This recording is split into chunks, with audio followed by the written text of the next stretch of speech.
Welcome to the Running with James podcast. We are committed to helping runners, OCR athletes, and the everyday person get involved, get connected, and get committed to becoming the best versions of themselves. Remember, when you change your mind, you change your life. Now here's your host, James Wyatt.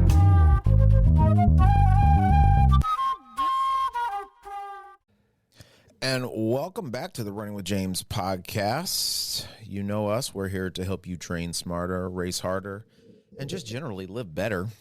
And we do that through a myriad of different ways, through the wisdom that we've acquired over many, many years of training and learning ourselves, through random opinions that some of our co-hosts and guests have also had.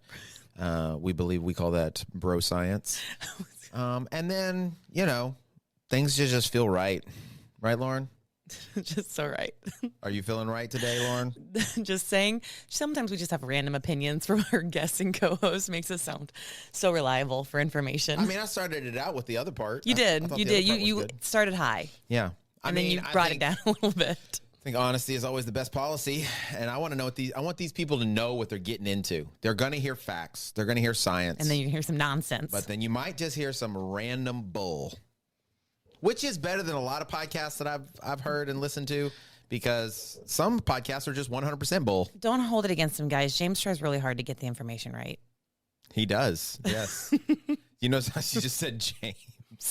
No, Lauren, you should have said we.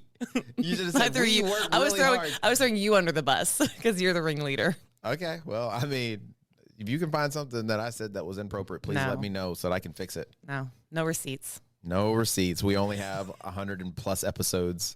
No receipts. All over Spotify. None. That's a lie. Plenty of receipts. Yeah, let's go receipts for days. So we're joined again as our per usual. We have our co-host, Lauren. Hi. Inman. We're also joined today with special guest co-host. He came a couple weeks ago, and he's in the building, so I asked him to come in. So perfect time. What was it? How did I ask you? Because I mean, we were talking about the gym and stuff. What was the way I put it? Hey, are you busy? Do you have any more clients later? I was like, nope. Perfect. Like to step on in. Yeah. Get that testosterone level up here in this. Get the high T levels. High T. Yeah. Crushing out my estrogen levels. Yeah. I mean, what does that tell you though about your estrogen? It tells you that you're a lot of woman, and we're not. As we were just discussing, I am a lot of drama. I'm a lot of personality. And you can be. This is true. I can be. You can be. I can admit I think we can all be a little dramatic from time to time. Mm-hmm.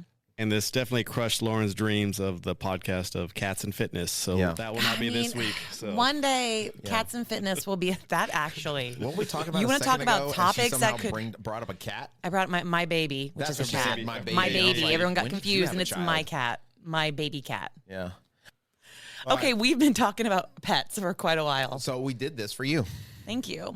So I don't think you don't give me enough credit for anything, Lauren. I was telling people that today. I was like, I try so hard with her, and I try to like really serve her, and like she doesn't realize it. My wife doesn't notice when I try to do nice stuff either. Does your wife, like when you do the laundry, like every now and again, does your wife be like good job, buddy?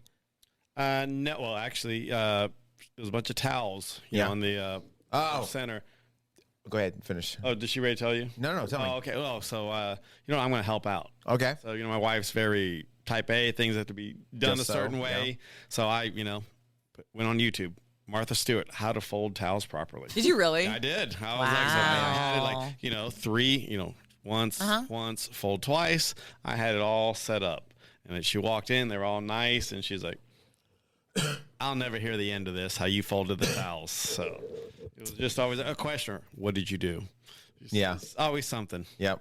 So, no, I was going to say, I'm surprised because, like, I folded the towels. When I fold the towels, my wife's like, oh, of course you folded the towels. The easy job, right? Not hanging up clothes, not folding, like finding socks and matching them. You folded the towels. That's the quick thing, right? Because I did that. I've done that several times. But, yeah, I just I just think it's hilarious that, I try to do things to be helpful with my wife. And, and I understand she does this all the time. Right. And because people will be like, especially women, they're like, oh, well, did you thank your wife for doing the laundry? Did you thank your wife for putting up the dirty dishes? I was like, well, of course I did. I always thank my wife. I let her know how much I appreciate her and how wonderful she is. But it's not about me showing her appreciation for her doing what she was born to do. You know what I'm saying? Even though I know that was intended to get a reaction, it still hurt in my uterus. I'm kidding. Uterus just leaped Well, out. as long as it didn't fall out, you're good. Okay, put it back in. But- All right. Hang on, let me pick this up off the floor. But if women would learn, if my wife would learn this, and I've been trying to teach these women, they don't listen. But if you would just encourage us a little bit, like when we did something that was out of the ordinary, we would do it a lot more. Yeah. You know what I'm saying? Like if 100%. let's say, because I normally don't put up the dishes because I don't like doing it. I don't think anybody likes doing it, right? Nobody likes washing dishes and doing it. But like if I did it, right, and I'm doing it to be helpful because I know you've got a lot going on and I'm trying to be a good husband. If you would just notice, hey, I appreciate you helping out. Just say that. Yeah. I would do that more often because I would know you notice it and you appreciate it. Right? I don't think you would take me seriously if I I feel like, one, I do appreciate and I do say thank you and I do acknowledge things, but I feel like also sometimes when I say something like, good job, James, you give me a look like, you don't mean that. You don't take it earnestly. I don't. You'd have to give me an example because I don't know if I can. I can't think of one off the top of my head. I said something. I said something sometime, and you last should week remember. we did kind of talk about how you were encouraging Carlos and I said I did include y'all two as a group. I said, good job, guys. And you said, right. Sometimes we want to hear it individually. And I did make a note today. I don't know if either of y'all heard it because, again, felt like I was dying and I was breathing really heavy. But I did say on the rower, I looked over and I know what your splits are. You're always doing great. I was like, good job, James. You're doing awesome. I don't think you heard me. I'm still trying to figure out how this workout's killing you so much. I don't know. It's a partner workout. It's a great question. I don't know. I'm a mouth breather. I mean, there was a moment like kind of during, I think, the lunges where I was like, okay, this is getting tough now because we were moving faster. Yeah, we're pushing hard. We were going pretty fast, right? And then we got on the rower. But then like by the time we were about halfway through the rower, I like had recovered because I had gotten like a minute break because one of us went, the other one was resting, right? So I'm just trying to think like. I don't know. Maybe y'all are just that awesome. And I suck. Or maybe you're just fatigued or something. I don't know. I definitely was tired today. So there you go. For being a deloading day, that did not. I mean, the peak week felt easier than today. Well, maybe you weren't as tired last week. Maybe.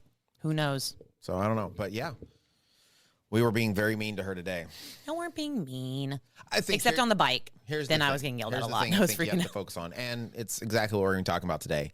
I think the thing you've got to do a better job of is the recovery stuff. This is true. Right? So like we have so when we say stuff like peak week and deload week, right? Yes. A lot of people, I say recovery week, but a lot of people call deload. Deloading. Right? And so the point is you're doing less effort to give your body a chance to like rebuild. Reset, recover a little bit before you add more load so you can continue that progression, right? Yes. So I think maybe for me, so here's what I noticed.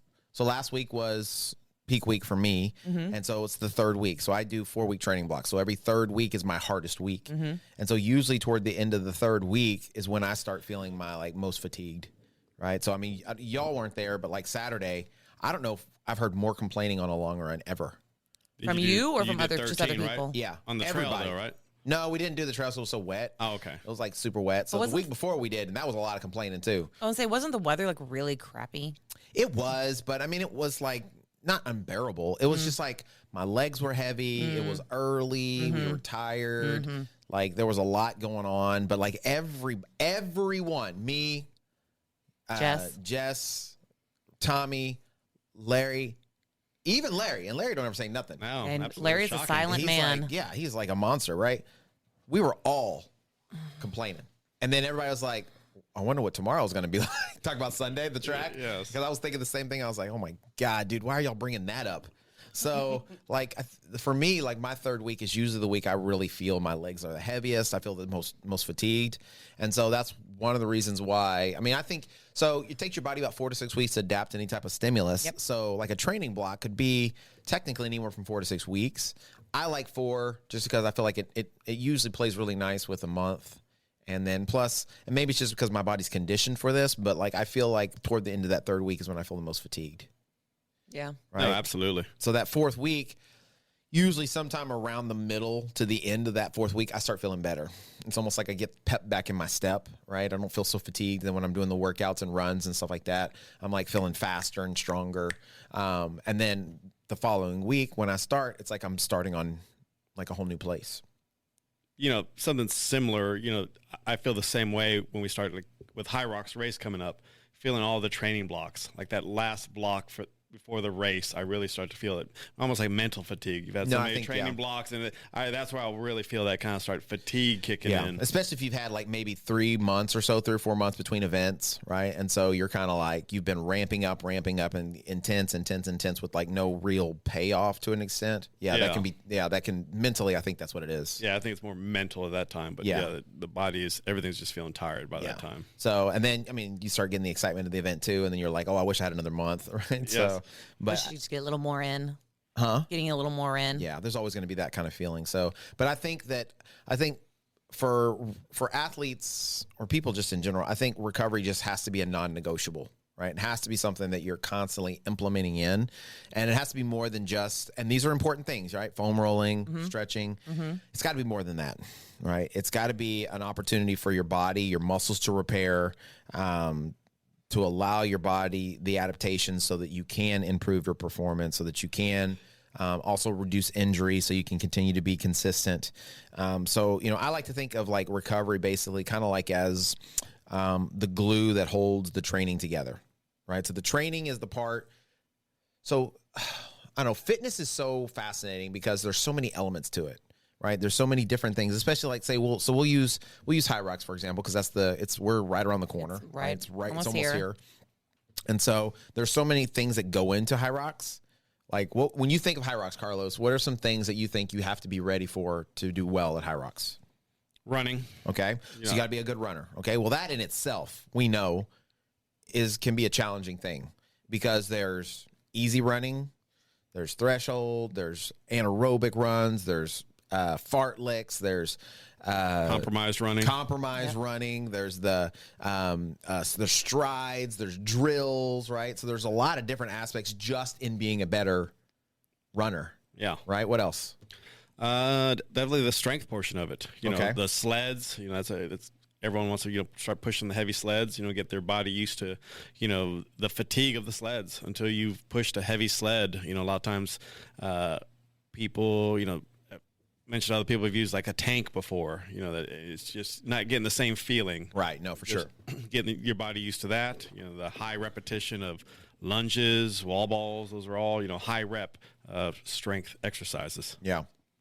So, so we got strength, running, anything else you can think of that you would like think about training, a system or a discipline you might train to be prepared for High Rocks?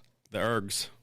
Okay. That's a big skier, rower. So additional conditioning. Yeah, right there in the conditioning. Okay. So there's some definite conditioning, strength, endurance or aerobic endurance, and then technique forms that you have to work on or efficiency to get better at it. Right? Well, like all those things I think are very, very important, but I mean, you've seen it, right? I've seen it. We've all probably done it as well, but there's nothing more agitating than you've got like this, you're doing all this hard work and then all of a sudden your knee starts bothering you, right? Or your Achilles starts bothering you, or your hip starts bothering you. Yep. And then you got to take a break, or you try to train through it for a little bit, but you're not getting good sessions in. You're not able to run the mileage or whatever. And so you got to start taking breaks, right? So your consistency becomes very inconsistent. Yeah. And then you feel like, oh, I'm not doing enough. Oh, da-da-da-da. And so, if you're always training hard, if you're always doing this stuff and you're not putting in, the preventative maintenance or the active recovery or the stuff that allows you to keep training hard, well, then eventually you're not going to be able to keep training hard. Yeah. Right. So what are some things like for you that you feel are like non-negotiable recovery routines that you do or items or things that you consider part of your recovery routine throughout the week? Always the post-run or at least nightly stretch foam roll. Okay. With the, I'll do a full kind of session of the total body. I got to, hit the quads. And you do that every night? Yeah. Nice. Every night. That's great. Hit the stretching, and then a lot of the stretching on the hips. I think we talked a couple weeks ago about, adding more volume to my running. Mm-hmm. And now I'm in I should be hitting 37 this week, and definitely have to stay on top of my hip flexors, stretching. That's like non-negotiable. Like, Okay. even if I'm tired, I'm like, I'm just gonna go to bed. It's like, no, I'll wake up and feel like I'm 85. Yep. So I was like, nope, I don't care how tired I am. I'll go sit on do the couch stretch where my knees behind me. Do that a few times, a few like 90s, just at least move the hips a little bit, and then get some either foam rolling or the massage gun on everything. So those are kind of things I have to do daily. Okay. Especially with the volume and being a slightly older athlete myself, so just I tell people the older you get, the more recovery is a bigger part of the pie, or it should be at least, because just what you said, the harder you push, the harder you have to recover. Yeah. So that's big kind of I say my routine in doing that, and then maybe and I'm not as consistent, but I need to be a little bit more on my kind of morning mobility routine. Okay. Getting up and just trying to just a few mobility exercises. So Okay. I'm about 50% compliant right now during the week. Anything else you consider like you're doing throughout the week as like recovery? Not as consistent. Every now and then, like a ice bath kind of deal. Okay. I wish I definitely would love like a cold plunge, but I wish I could do that a little bit more. Yeah. That's one thing I feel helps out. Yeah. But no, I think that'd be about it. Okay. What about you, Lauren? What are some go-to recovery things that you do? I have started doing more, like 1 day a week at least. I've started incorporating more long, almost yoga-based sessions, like really focusing on like deep stretches, a little more isolation. I mean, not isolation, not dynamic stretching, static stretching, a little more towards the static stretching. And I do that about once a week, really good session. And then every other day, I'm trying to be really on top of doing at least 10 to 15 minutes of just basic stretching in my hamstrings, my calves, my hips, because those are the areas that get really tight. I do those before bed because it also helps me kind of wind down for sleep. My foam roller has become a very big tool that I use. I keep very close by because I love getting on my foam roller because I have a rumble roller. So it just gets in all the little crevices and digs deep. Other than that, I like a hot bath. I think it just kind of eases out the muscle a little bit for me. But I usually do that before I do a stretch. Do you add Epsom salt or anything to it? Or? No, I don't. Honestly, I probably should I used to, but I don't know if I felt a huge difference personally. If anything, they really made me sleepy. But I might have just been picking the wrong essential oils. Yeah. Probably. So. But I don't think I noticed a huge difference with the Epsom salts. I mean, I take Epsom salt baths, but I use like eucalyptus, like that kind of scent. Have you ever seen that medicated one? It's and honestly, the only one that really does anything for me is the eucalyptus, because I feel like it kind of wakes me up a little bit. Okay. Right. And I do feel like my body is a little, my joints specifically don't feel as tight. But I think probably the senses, the more, the essential oils scent probably does more to like wake you up than anything else. So like if you were using like a chamomile or a lavender, that's probably why you felt like you're about to fall asleep or something. Probably. Knowing you, that's probably what you use. I do like lavender smell. So, well, I would make some suggestions. Right now, ultimately, I'm not the be all end all like authority on everything. But like in my experience, what I've found is there are some like tendencies that people will do. There's some things, tried and true things people like feel like these are going to be the perfect things, or this is what works for me. But I think a lot of times just because you haven't tried other stuff, right? Absolutely. But there are definitely there's a lot of science that goes behind a few of these things, right? So I think both of you mentioned it, the stretching and the foam rolling, right? Myofascial release is another way to put that. Sleep and nutrition are two big ones as well. And then, utilizing different recovery tools such as the percussion massager or a foam roller. Roll Recovery has one. They have several. They have the R8 and R3. the R3, right? So Are those the ones that roll R1. over? Oh, Yeah. I've been loving that here. Thing's awesome. I've been using that daily. Going up and down the leg. Oh, yeah. yeah. I saw you were using one of them R8, on one of the clients recently, and she was getting some deep action on those legs. So there are several things. So when it comes to like that, I think probably one of the best things you can do overall is sleep and nutrition, right? Agreed. So getting in enough sleep And, you know, the recommendation for every normal person is 7 to 8 hours or 6 to 8 hours of sleep. For an athlete, we're beating ourselves up so much more. It's probably closer to like 9 8 to 10 hours of sleep, right? Yeah. So I think I mentioned this before, but there was an elite athlete that I was talking to, and they were, you know, we were talking about like sleep and stuff, and, you know, they train crazy amounts of hours, right? And, you know, whereas like I think I'm putting in a ton of work doing 14 or 15 hours of training a week, they're doing like 20 hours of training a week, right? That's 5 extra days for most people, right? So in 1 week. And they were like, yeah, usually, you know, if I'm training over 10 hours a day, then I make sure that I'm getting a minimum of 8 to 9 hours of sleep. If I get over 12 hours of training, I get a minimum of 10 hours of sleep a day, right? Now, some people are like, how's that even possible? That's impossible. That's just humanly impossible. Well, they just prioritize it. Yeah. Right. So they're not staying up late at night watching TV. They're going to bed at like 8:30, they're 9. not doom scrolling on Instagram and stuff like that. They've made a decision that how they feel and how they perform is more important than whatever, you know, spike of endorphins they're going to get from, you know, the real chasing, right? And then the nutrition part is super important. And I definitely think that is one of the things, those two things, the sleep and the nutrition, is what eventually ends up is a big difference between the really good athletes and the top tier athletes. Because the sleep obviously is when your body's going to get the most recovery, but the nutrition basically is the fuel for everything you do. So if you're doing a lot of strength training, but you're not getting enough protein to repair and strengthen those muscles, well, you're missing out on a lot of benefit to those muscles. If you're not getting, you know, let's say you're not keto or something, or you're not trying some kind of ketosis style diet, you know, and you're trying to lose weight, so you go low on carbs. Well, you're low on energy because your body doesn't have the carbohydrates it needs to fuel the energy, right?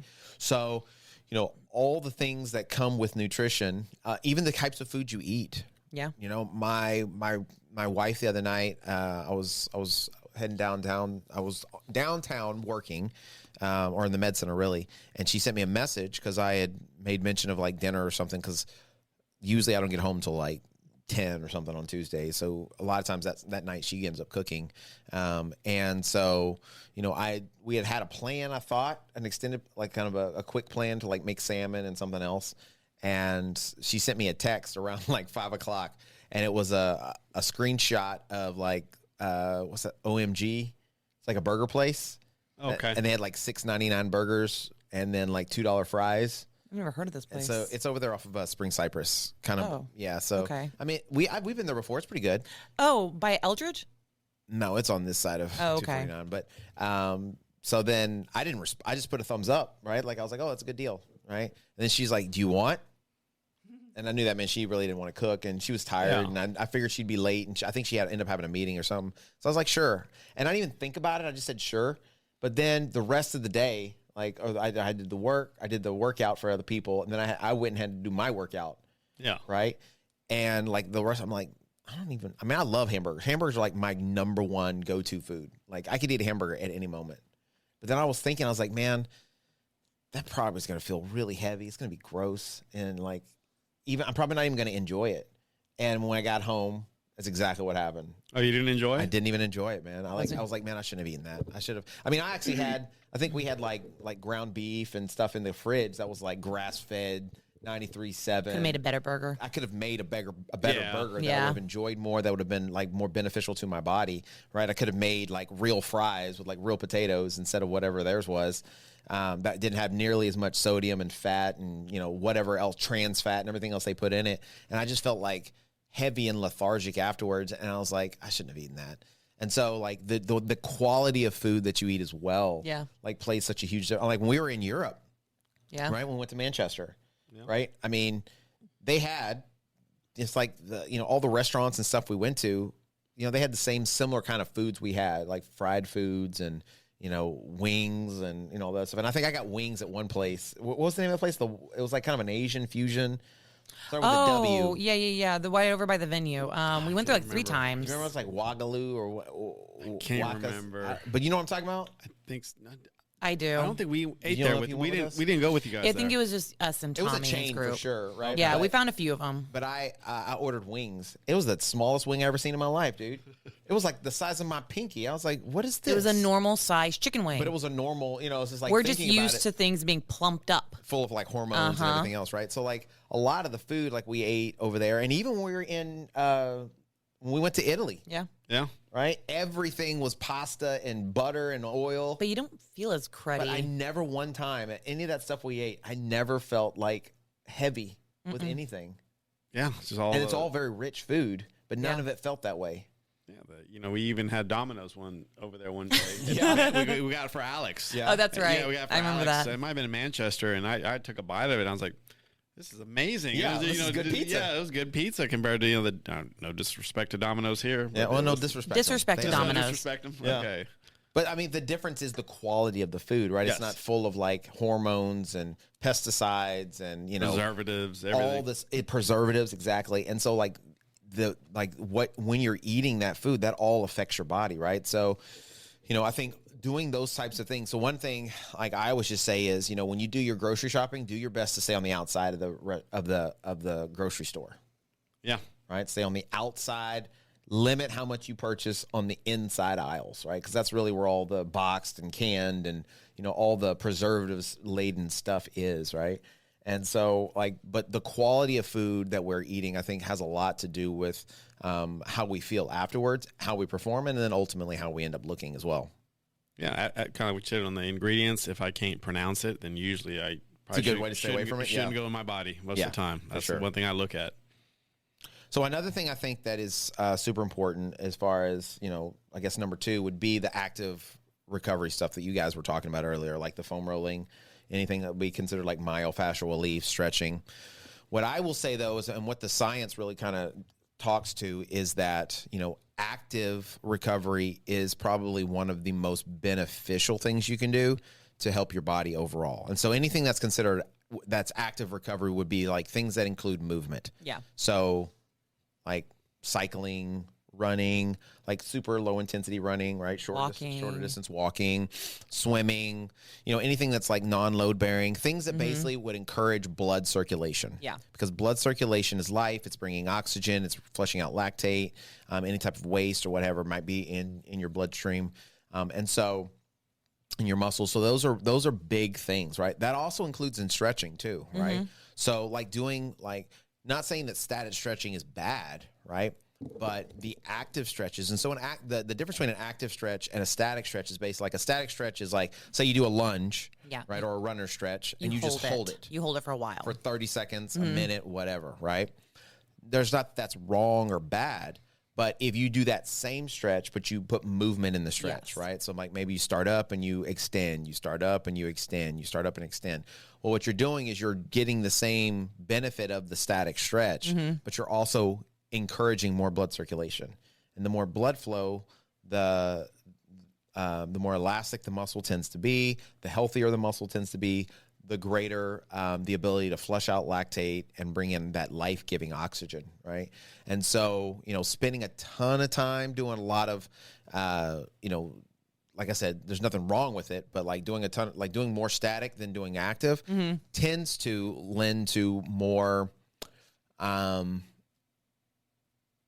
it's probably better for like, say, if you're a yogi, right? Or if you're someone who's trying to become a very flexible person, more so than someone who is going to be extremely active in like the kind of stuff we do, right?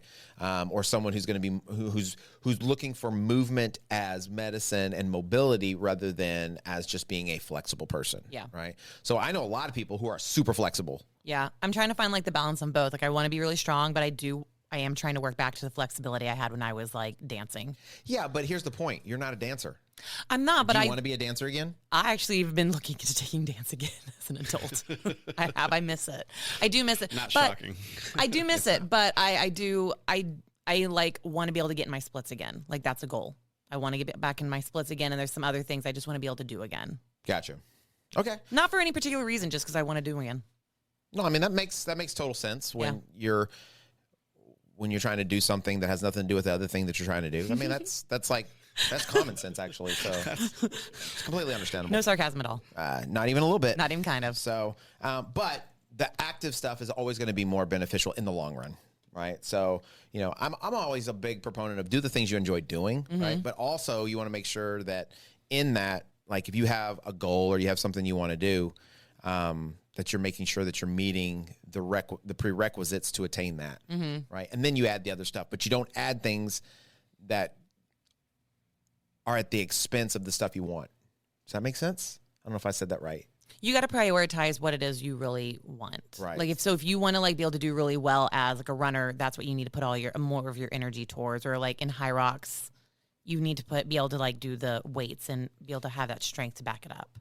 Like that's going to prioritize over being able to do the splits. Kind of like, what are your goals? Yes. Like, what is the purpose of this recovery? Kind of. Yeah. Well, and we always go back to like setting SMART goals, right? So, making sure that whatever goal you have is realistic, it's attainable, it's time sensible, it's measurable, right? And so it's specific, because if not, then you tend to flail around. You don't ever like head any one particular direction, right? Yeah. And so if you want to be a pilot, you need to go and get a pilot's license, not a driver's license. Yeah. Whereas the driver's license is beneficial and it'll help you get to the airport, but it doesn't help you fly a plane. Yes. So specificity is important, right? Specifically in like kind of what we're doing. And so, I think those are definitely things that you want to do. And so, I was talking to someone the other day about some active recovery type situations, and, they had a prescribed workout they were supposed to do one day, but they couldn't get the whole thing in, right? I think it was like a 2-a-day kind of situation. I think they were supposed to like do some sort of conditioning movement, like rower or skier or something like that. I don't know, bike. And then they had like a strength workout they were going to do. And so I think something happened. They couldn't get the strength workout in, right? And so the next day they were supposed to do like, I think like a 2-a-day again, but it was like run in the morning and then do like a speed effort in the evening. Well, they did like the run in the morning. They did the strength effort they were supposed to do on Monday, kind of toward the middle of the day, I think. And then they did the speed effort in the evening. And they were like, I don't know what happened on my speed work. Right. And I was like, well, I can tell you what happened. You tried to do too much in one day, right? You tried to do that strength effort, on a day that was already a really hard day. Yeah. So they take a day that's really difficult and they make it even more difficult. Yeah. Right. So trying to like play the catch up game consistently. And so being very specific in that, okay, today's workout sets you up for the next workout. Yep. So if you're managing that properly, well, if I do a really hard workout today, tomorrow needs to be very low key. And I can do active things and recover and make myself feel much better. So I could go do a little short 2 or 3 mile run and make sure I keep it in zone 2. Yeah. Make sure, you hear what I said? Keep it in zone 2, not I can't keep my heart rate in zone 2 because I'm running at this pace and this is the pace I run. Slow it down, right? people. I slow down to make sure that my heart rate doesn't extend. Or if I challenge with that, I jump on a bike. And let's say it takes me 30 minutes to go run 3 miles. Well, instead of running for 3 miles, I go ride the bike for 30 minutes. Yeah. And it'll be much more manageable to keep your heart rate down. So you're getting that aerobic fitness. You may not be getting maybe necessarily the same amount of like strength and endurance, but you're getting the same amount of heart endurance and aerobic capacity, while at the same time promoting blood circulation, promoting that recovery, so that the next day or the day after that you can come in and do another hard effort. Yeah, absolutely. I'm a big fan of, since we put biking into my plan. Yeah. My off day I bike. Yeah. My heart rate maybe goes up to 109, if that. Yeah. Most times 100, just pushing low impact. Never get out of the seat maybe once or twice just to shake it out. And most times just seated. Yeah. Just, maybe a little bit of kind of resistance on the bike, but it's just pushing through. Heart rate's just nice and smooth. But I can really feel it the next day. Yeah. Just as far like as how much better you feel? Yeah, I feel recovered. Most people think a rest day should be just completely not moving or whatnot, but just on days where I do that, like active recovery, I feel just tremendous the following day. Yeah. So I think there's like so much that can be said for that type of discipline inside as part of your training efforts and your recovery efforts. So, and then there's like, the tools, right? There's the foam roller. Which one do you use? You use a couple different ones, but yours are like huge. I use the same one she does. The rumble. Yeah, we have the rumble roller. The rumble roller. Those like the little knobs on them. Yes. But you can get them in different like intensities. So like, do you have the extra firm one? Yeah. Yeah, we both have the extra firm. just So have it's like hard plastic I have almost. the small one, and then I have the longer one. You have the big one too. They're the same, just the longer one's just easier when I'm doing my back. Gotcha. Roll Yeah. it. But yeah, and that's it. And then just the hyper ice gun. as Okay. well. Those are two. Well, you bring that up. So when we talked about this, so Roll Recovery is sponsoring we're actually doing a recovery clinic. We are. On March 1st. Lots of good information. It's going to be, some combination of, we're going to take everybody through some actual movements of like active stretches, kind of like almost like a go-to routine, like what we have they for can our do at warm-up, home. right? So we have a warm-up that we try to teach everybody, right? That's just a good overall. It's not the be-all, end-all, but it's a great way to get ready for any activity. When it targets like kind of all your main It does. areas. It hits all the main hits all the spots that you're going spots. to be using, right? Start at the top. And work your way down. Way That's down. how That's easy it is, right? Yeah. So this recovery session we're going to do as well, we're going to try to teach people kind of a good little routine as a good overall like stretching recovery routine. We're also going to do some demonstrations with some percussion massagers. So Roll makes several different cool little percussion massagers. They have like one of the kind of tiny one. A real small like gun. Yeah, that is basically like, it's like you can travel with it or whatever, charges really quick. They have that R8, which you've used. Love it. Which is a weird looking contraption with like, it looks like it's got like skate things that whatever, but it's like looks like a torture device. I put it on several of my clients. Yeah, and, we're not happy. Several of them look like there was a bear trap. Their leg was caught in a bear trap. But they got used to it. I put it on my one client, Jennifer, whose calves are really tight, and she grimaced a little bit, but she was able to kind of roll it up and down a few times. So definitely. And felt relief. Oh yeah, felt relief. Kind of. But the initial shock of it was, like a caught animal. Yeah. But it was. The fear in the So, eyes. so that R8, and it comes in a couple different versions, right? They have the R8 Plus, I think, which has some more adjustment on it. But we're going to be demonstrating that, how to use that, right? Cool thing is they've also sent us some of those products. So we're going to give an R8 away. So we'll have a giveaway that we're going to do. A couple giveaways, Our actually. coach is included in that? No, Oh. sorry. Sorry, sir. Sorry. You come to the gym, you have access to them all the time. Yeah, right. All right. So we're going to do some giveaways. But then in addition to that, we'll have those here at the gym. So if you want to utilize it whenever you want, Carlos. Perfect. Thank you. Right. The dog and the R8. Yes, Perfect. you can come in. Oh man, Hug look the at you dog, getting all these use the R8. amenities. Awesome. Right. Hear it. I'm BC here every day Fitness. anyways. I love it. BC Fitness, we're just full of amenities. That's it. It's more than you can imagine, right? All the things you need, especially. So also the R3 is like their foot roller. So it's like kind of like a foam roller, but it's specifically for your foot.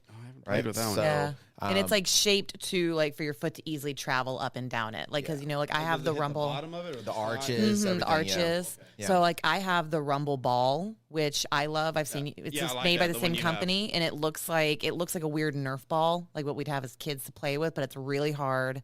And for a lot of people I've offered it to, it's way too intense. But I think what's great about the roll is it's not as scary looking, and it really well like travels with your foot, so you can get in the arches really well. Yeah. So we'll have those. We're gonna have, we'll be showing how to use those kinds of things. And there's other ways you could use, a frozen bottle of water, right? You could use a ball, but these are great tools that are made specifically for these functions. So we're going to kind of go through those and then give some alternatives as well. But the great thing about this stuff is like, it's not expensive stuff. Like they're fairly reasonably priced. And then we also, I think we have a coupon code or something. Is there a Yes, discount so code? even if you don't win a giveaway, we have a special BC Fitness specific Cool. coupon code I for thought people. I saw that. Yeah. Yeah. So like you can get a discount off of this stuff. This clinic right? is going to be worth coming to. For I the agree. information, the giveaways, the coupon codes, Yeah, so we got it all. it's gonna be good, right? And then the R1 percussion gun. I am a fan and a believer in the percussion guns. Like I think my first marathon, I feel like the only reason I made it through the training was because of my gun I had, and I didn't even have a gun. I had a wand that I got off Amazon, but it like had the percussion feeling. I burnt that thing up using it so much. But what I have actually come to learn or understand, for me anyway, what I feel like is it has its place, but you don't want to just sit there beating your muscles up with the percussion guns and stuff, right? You use them as a tool. They really help to generate blood circulation. They will help to loosen those muscles up. Yeah. But I think I like to use them more as like a warm-up tool. Okay, Rather before than you get as started. a recovery tool. Yeah. And then use the things like the R8 or like a foam roller or, Carlos and myself, he's great at it. We do like the active, what do we call it? Stretch and restore. Yeah, stretch and restore sessions. Yeah, so we do like the stretch and restore sessions. I swear, I'm serious, dude. He does more stretch and restore sessions than anything I've ever seen. You do a lot of them. Every time I come in, that dude's like, people want those got magic. somebody in a figure 8. They want Don Carlito's magic hands. Definitely with my personal training sessions, I'm a big believer in stretching. So kind of a lot of them are like, you beat me up, but I feel good leaving afterwards. So I try always leave the last 10 minutes for stretching. It's just kind of helps recover, like I said, just of the session. A lot of them are like, part of it, I keep coming back because I'm, like I said, getting beat up, but then I'm feeling great leaving here. So that's kind of the also sounds like a strange like relationship dynamic when you say it that way. I come in and I get beat up, but then I leave feeling good about it. I'm like, oh, okay. Weird dynamics. You should see the memes a lot of my clients send I'm me. sure. Oh, the mean coach. But they keep coming back. So something's working. Tough love sometimes. Tough love. Yeah. So, but I mean, a lot of that's like a lot of those movements are all active stretches that you're doing, right? So, and then, doing like the active release, which is just basically like some pressure points with some stretching added to it. All that stuff is just really great for breaking up scar tissue, for relieving like any kind of knots or any kind of muscular impingements that you might have that really offer a lot of relief. And I think more than anything else, what they do is it offers your body the ability to recover from something you just did to it so you can turn around and do it to yourself again. And so it allows you to recover much faster. So the body is amazing and it'll do some awesome stuff. But like as it's going through the process of breaking down to be built up stronger, it can hurt a little bit and can be uncomfortable. Well, before we did our session today, Jess was kind of talking about her shoulders tight. And I kind of did a little bit of that, stretch and release. Worked on her shoulders, just kind of dug into her trap, went into her lat, and then kind of the upper chest right here. And then afterwards, she could just feel Bring her arm all the way up. Yeah, felt her arm just kind of loosen up. Yeah. It was, I told her a little painful. I mean, she was like, are my lats tight? I was like, oh, she had some knots in there. Yeah. So, but she was able to take it. I mean, I put that thumb right there on the lat, and you could feel the knots. Yeah. But afterwards, you could just, as she was raising her arm up, you could just feel the lat releasing each time I put that pressure on there. So definitely, there's a little bit pain to it, but there is the immediate increase of range of motion was definitely, you could see it afterwards. Well, one thing that I think, and this is a very sensitive thing. And when I say sensitive, I mean, it's like you have to be cautious with it. Okay. Because what I see a lot of is I see a lot of people limit themselves and say, well, I have shoulder problems or I have knee problems or, whatever. I can't run because it hurts my heel. Well, when I hear those things, what I hear is muscular, myofascial, impingement issues, right? Or imbalance issues. That's what I hear. But you also have to be cautious because, even though that might be in generality mostly what happens, it's not always what happens. And so some people do have bad knees, right? Some people had knee surgeries and had replacements and ACL and MCL replacements and, don't have cartilage in between their knee joints, right? Don't have kneecaps. I don't know. Some people got like metal hips in, right? Shoulders been repaired and stuff. So, and there's tons of scar tissue and stuff in there. So sometimes that is the case, but 9 times out of 10, it's not. I mean, when I do a stretch and if someone says their knee, I'll kind of, preface it with, we'll see if you have knee issues. I mean, I can't tell, but what we can do is kind of loosen up the area around it. Is it your quads? Is it something else pulling around it, causing that tightness, and kind of work on that and see if it helps. And like you said, a lot of times it does help. Yeah. Or, rolling their foot on a ball, and all of a sudden that'll kind of, their whole posterior chain will kind of start releasing, just that tightness at the foot, travels up kind of deal. So it's just, maybe it's not that localized area, it might be around it.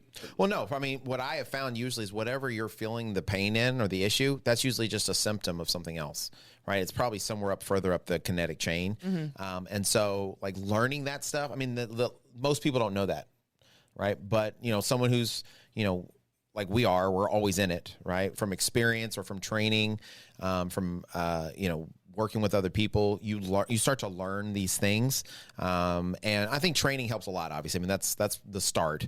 But then until you get into it and you start like applying what you've been trained to do, then you start learning these nuances, and you learn these like almost tricks to kind of help people a little more. And so like somebody can come to me and they could tell me, oh yeah, my knee's been bothering me. And then I'll ask them is where, and they'll say the front of my knee. And I was like, well, probably more than likely your quad is probably tight.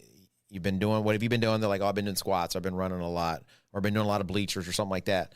And so that patella tendon's pulling because that quad is tight. And so I'll say, hey, come on in. Let me put some pressure on your quad, or let's stretch your quad. And you see, they're like, you touch them like with your pinky, and they're like, ah! Yeah. Right? They just like, they're like, it so hurts so much, right? Yeah. So, you help stretch them, you help do whatever you're going to do to help them out. And then like the next day, they're like, oh my gosh, my knee doesn't hurt. And then they go overboard, right? Yeah. Or, their Achilles has been bothering them, but they haven't said anything. They just been running through it. And then you're like, well, is your heel bothering you? No. I was like, well, let's see what your calf feels like. Do you stretch? Oh yeah, I stretch all the time. Okay, are you doing like foam rolling? Oh yeah, I do foam rolling all the time. You put a little bit of pressure on their calf. They cave. And then they totally just like start kicking and screaming, right? So there are little things. You get these impingements, or, most injuries come either from overuse or muscular imbalance. And so when you get those overuse issues, a lot of times you'll get muscular impingements and things like that, right? So I've got a guy that's coming in and he's wanting to do like obstacle course racing. So I've been working with him for the few weeks, and, he's constantly talking about his shoulder. His shoulder's bothering him all the time. He's gone to the doctor. They say there's nothing wrong with his shoulder necessarily, right? He's got the MRIs. He's had he's had x-rays and stuff. So there's no major like joint issues themselves, but he's got all these problems with the shoulder. And I'm like, man, it's probably just like muscular more than likely. I was like, so I give him some protocols to do, and the doctors have sent him to like a physical therapist, or to like not a physical therapist, but a rehab specialist types, and so they don't actually work with you. They just give you like a piece of paper that says do these stretches or these exercises, right? And he's like, oh, it hurts more when I do the work, right? Because he's probably not doing them right. So like I'm giving him these different protocols, and I've just turned it into part of his warm up to do these like things with the band and everything else. So the other day I finally said, listen, dude, why don't we see if we can work on a little bit, right? And so, we got in there, and just touching him, I felt where the problem was. Oh, right. You could literally feel it, right? You could feel the impingements. You can feel what the issues were. And I could tell him, I could say, okay, does it hurt right here?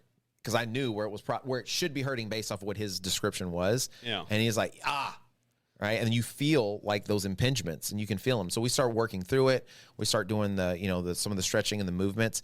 We get under that lat, like kind of what you're talking about, right? Because that's all a very dynamic joint, and you can feel those muscles in there, right? Yeah. And so what ends up happening is you get one knot here, and then another knot forms, and you start doing the overcompensation type thing. And then now you got what you feel is a major issue, but really it's just an impingement, and it's a imbalance. And so you start working through that.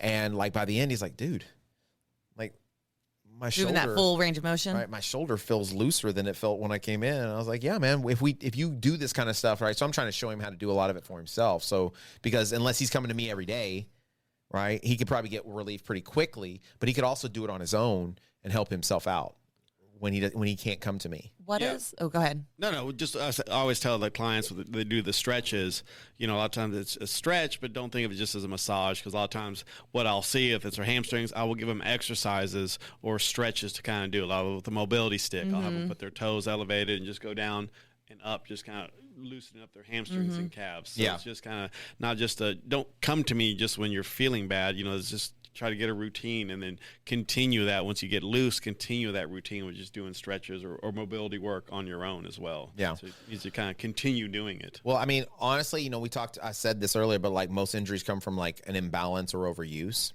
Well, usually you overuse it, and whatever the imbalance is, right, that's usually where the injury happens.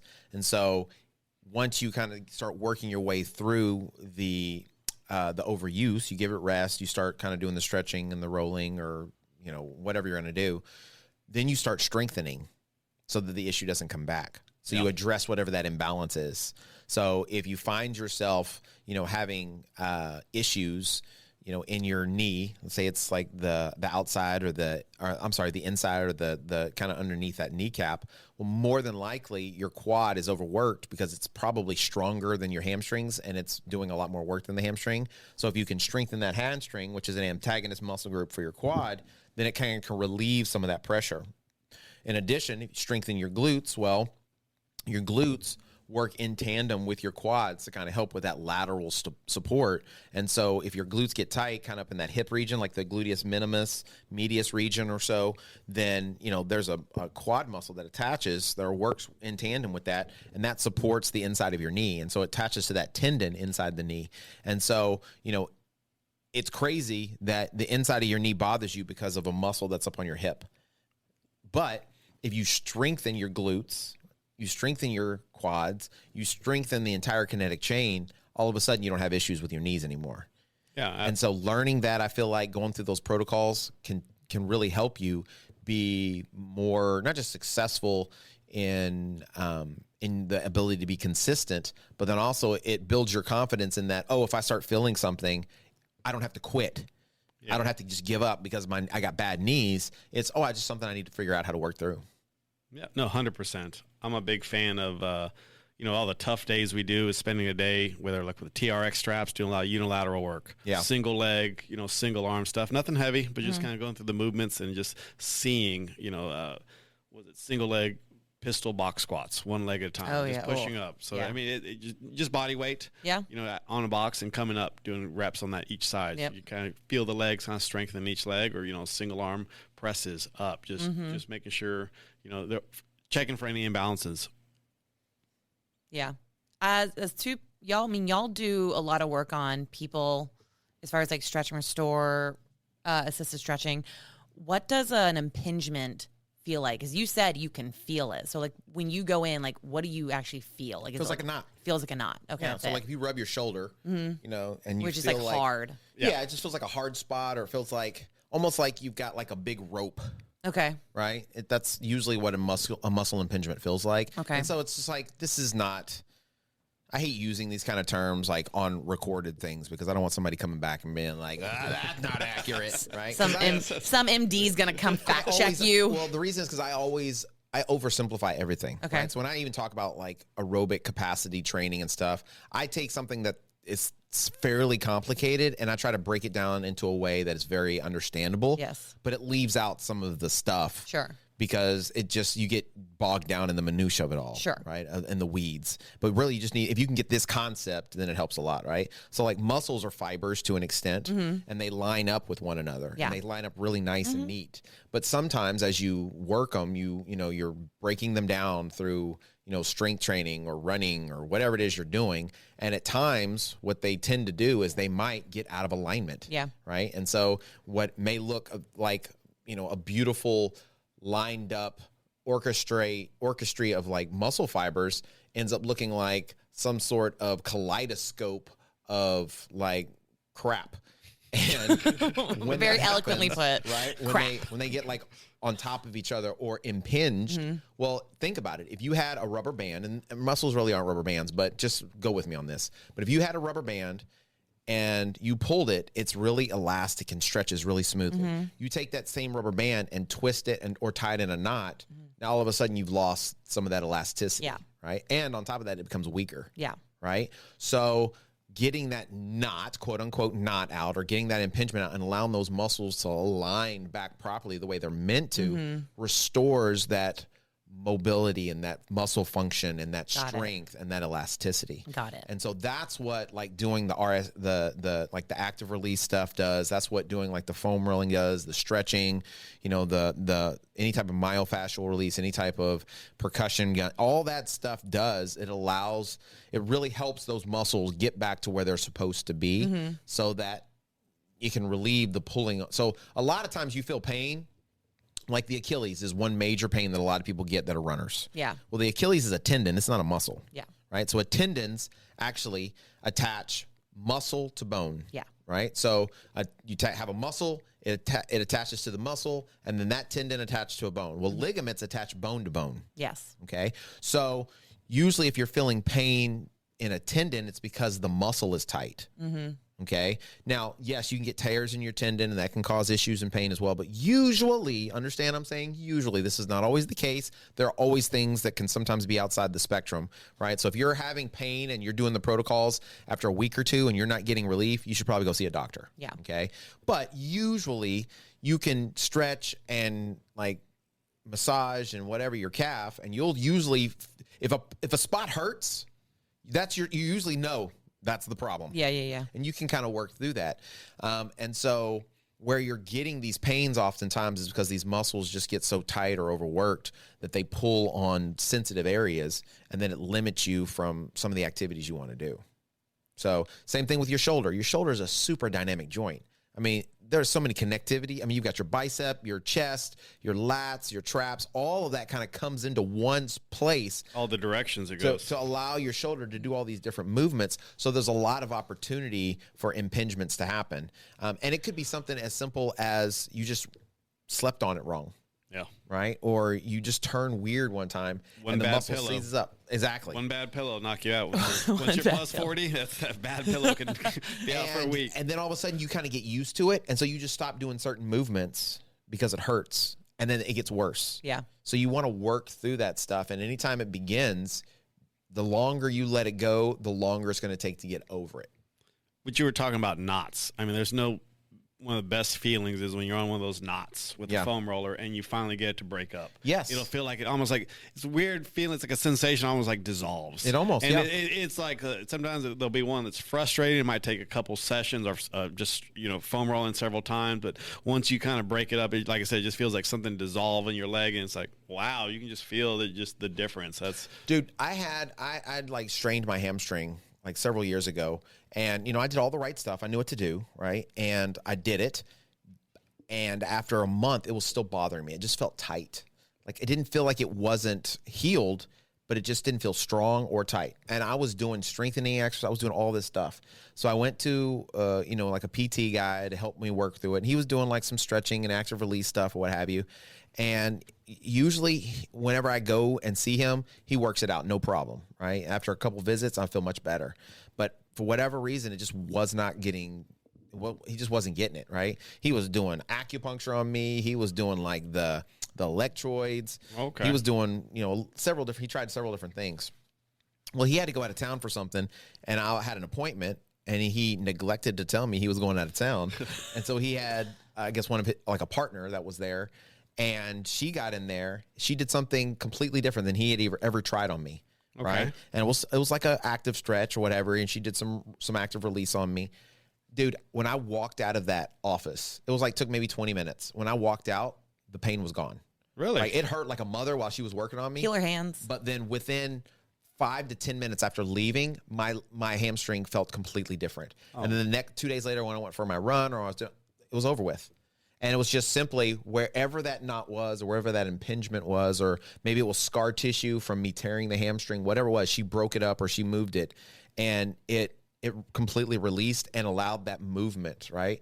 So that's what those types of things I feel like really do, is there are some things I think you can do to yourself, and a lot of that stuff you can do on your own, but getting someone else that can has a little more experience and has a better understanding of how the body moves and works and, all that stuff, that really does help. So, there's definitely something to be said for, you need to be doing the stuff on your own.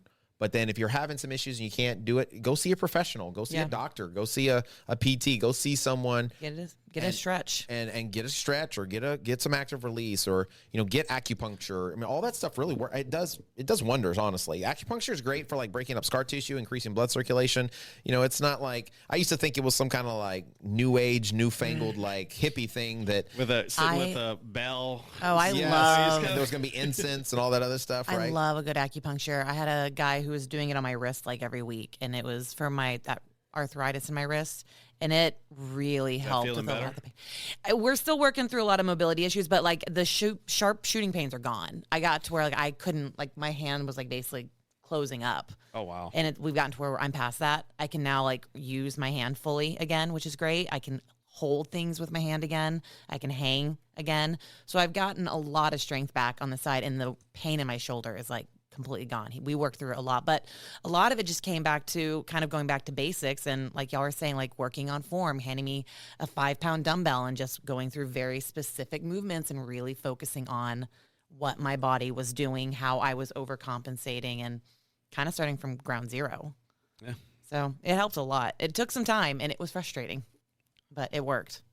I had a shoulder impingement, like kind of right there in the shoulder blade, and nothing was working. I was trying to foam roller, tried to even the small lacrosse ball, trying to target it, and it was just painful for 2 weeks. And finally, I went to acupuncture, and after they did it, it took several sessions, but that first kind of like what you talked about, I walked out of there like noticeably better. Yeah. I was like had hope. Yeah. You know, because it was just annoying. It would hurt. I was like, I just can't train anymore. That's it. Yeah. And It's done. No, it's done. That's it. It's time to, hang up my High Rocks banners and call it a day. Hang up the banners. You know, it's age has taken me. Age is taking me. It's time to join that pickleball league.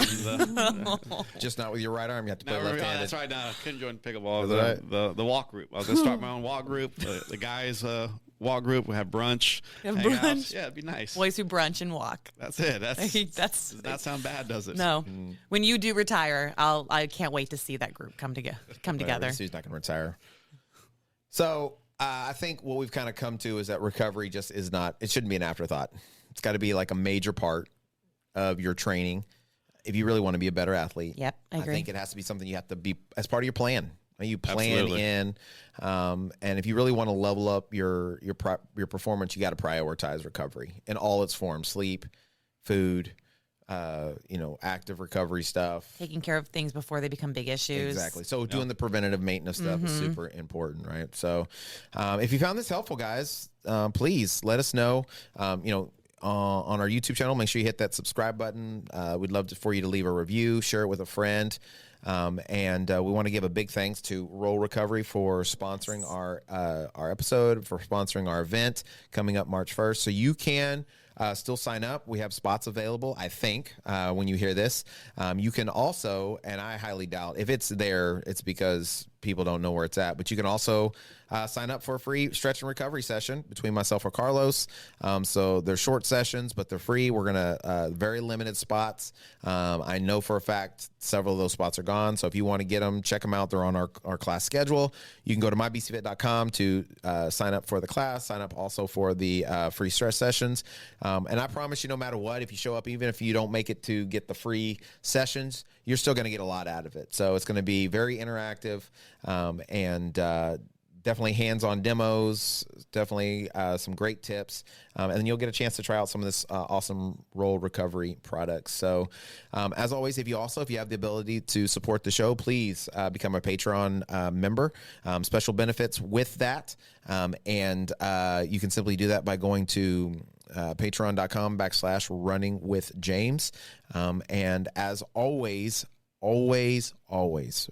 remember, if you can change your mind, You can change your life. wonderful. Thanks, Carlos, for being on again. We appreciate it. Had fun. I had a great time. Thank you. Thank you.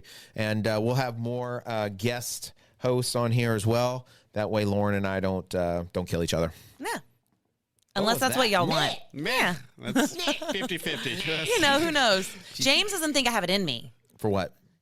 to Remember, to unalive a person. she's got that No, I know dog for in a her. fact Oh, I got she that does. rage in She me. She does not have that I got dog. that No, she has the rage. dog in her. If she has a dog, it's Uji. These and that dog is not a good dog with example. No, that's what I said. Just, yeah. That's the only dog. Yeah, what did she say These earlier? these guys She don't was think I going have it to in me. They don't think I light have a internal fart female and- rage. and burn somebody alive or something like. What did she say? Oh yeah, something. Yeah, she Burn them alive.